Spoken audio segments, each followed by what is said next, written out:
Good afternoon, Suidlanders. How are you? We trust that you're well.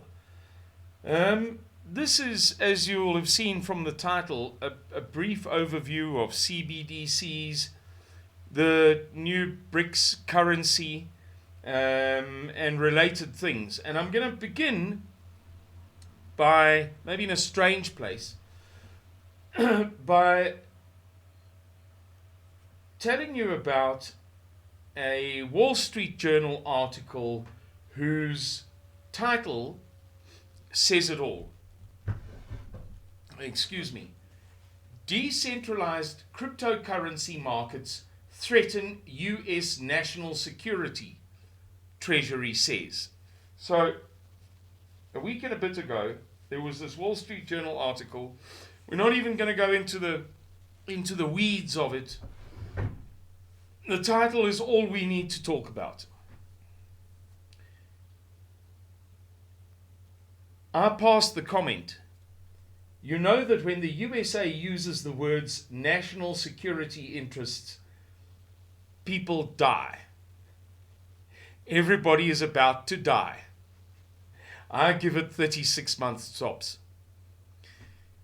In years gone by, I've said to people who wanted me to talk about cryptocurrency in videos and on my WhatsApp groups, that is to say the Suidlanders WhatsApp groups, Suidlanders leadership WhatsApp groups that I run, I don't cover crypto because I cannot buy into the stupid idea. I know that sounds very haughty and hoogmoedig and supercilious, but to me it is a stupid idea.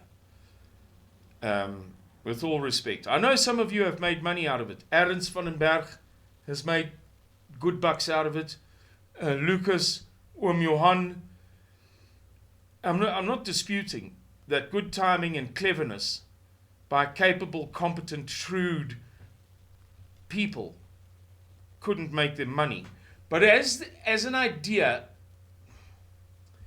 as an indefinite idea, to my way of thinking, it's stupid. Because the idea that sovereign states and cabal banks would cede the right for people to create their own money was to me just absurd. It was never going to be permitted forever and ever and ever and ever and ever. Amen. Besides that, in my personal estimation, Bitcoin, particularly Bitcoin, was a construct of the CIA or NSA or one of those entities. I don't think it was, what's his name? Satoshi, Nakamoto.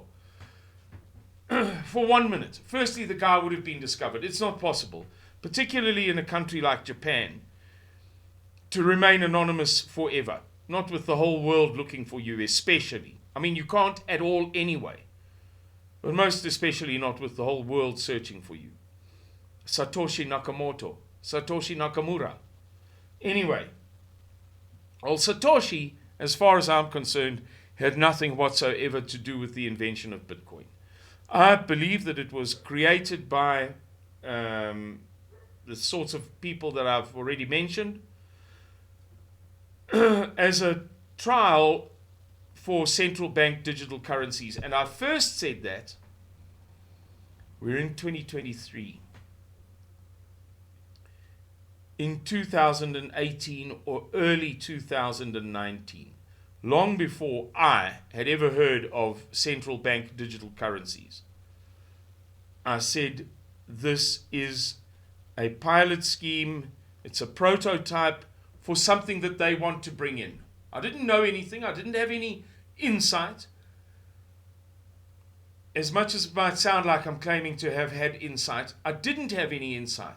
I just couldn't give credit to the idea that one dude had come up with this whole thing, set it all up presumably over years, not least the infrastructure, and then done a duck before anybody could put their finger on him, and then remained anonymous for indefinitely. And so my thoughts lent to what sort of an actor would have done this and what sort of an actor could have done this. Excuse me. So, yeah, it's not that I had any insight. I was just, trying to think about it rationally. That they would indefinitely allow crypto mavericks to do what they like, when they like, how they like, to the very detriment of those sovereign states and the Kabbalistic bankers. Such things don't happen in real life. Sooner or later, it was inevitable that they would shut them down so peremptorily, so that the party would be over. The party would be over as if it had never been. Anyway, now you have the USA saying that the Treasury saying that decentralized cryptocurrency markets threaten US national security. Besides the fact that it comes at the time of this, the BRICS currency that we'll talk about, and the these CBDCs that are being piloted in or worked on by 114 of the world's 194 countries.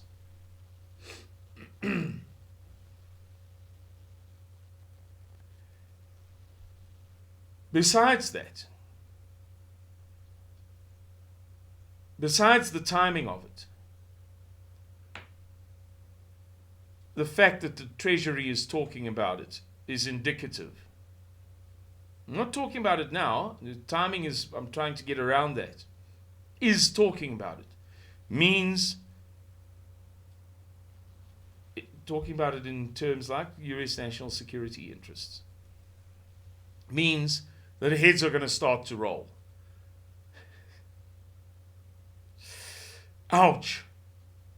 As I said, when the USA starts using words like national security interests, people die left, right, and center.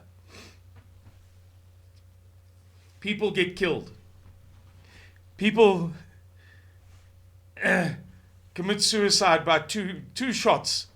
They hang themselves and then they shoot themselves twice.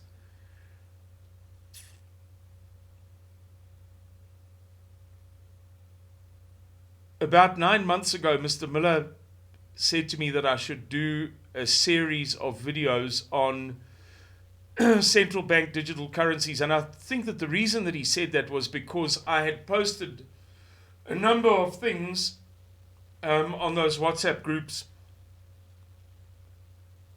And in fact, I'd send him 1 or 2 videos about which I'd passed comment. But I never produced the series that he suggested that I should produce because I always felt as if I lacked something. That, because of all the research I do for him, it may seem as if, and it's probably true, that I know 100 times more than the average person. Not for any other reason than that I earn a salary for doing that research. I'm meant to. But I believed, and I'm positive that I was right, that I lacked some insight. I didn't really know enough to talk about it. And now we're beginning to talk about it, and I still feel as if this thing it's like St. Paul says in the Bible, through a glass darkly. Now we see through a glass darkly. To use the King James language of the thing.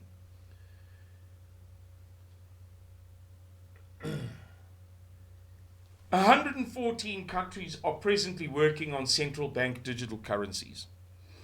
And there are at least 5 countries, it's more, I'd say about 10, that have some form of pilot scheme. Do you remember about a year and a half ago, sometime in no, perhaps it was late 2020 or early 2021. I spoke to you about, I think it was 11 cities in China of something like 40 million people were trialing CBDCs. So this thing is very much on the go. And I also told you that in the, I think it's called the CARES Act, the act that Donald Trump, the Trump administration had passed in the Congress to permit the Trump administration to print and distribute trillions of dollars during COVID. They had slipped in a clause about an e-dollar, and I covered that. But still, there's a lot that we don't really know, except that it's on the go. And in other videos, tomorrow, the next day, the day after, I'm going to tell you about the new currency that has been sort of clandestinely or covertly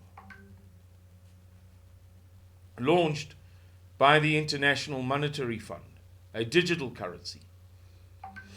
So this is now a hot topic, and it has enormous implications for you and me, for our safety, our welfare, our freedom, our ability to conduct economic endeavor,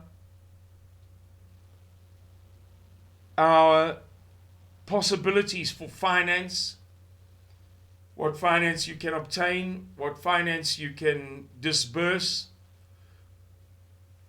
It's a very big thing, very dangerous. But we're perhaps at the point now that we can begin to discuss it. Thank you.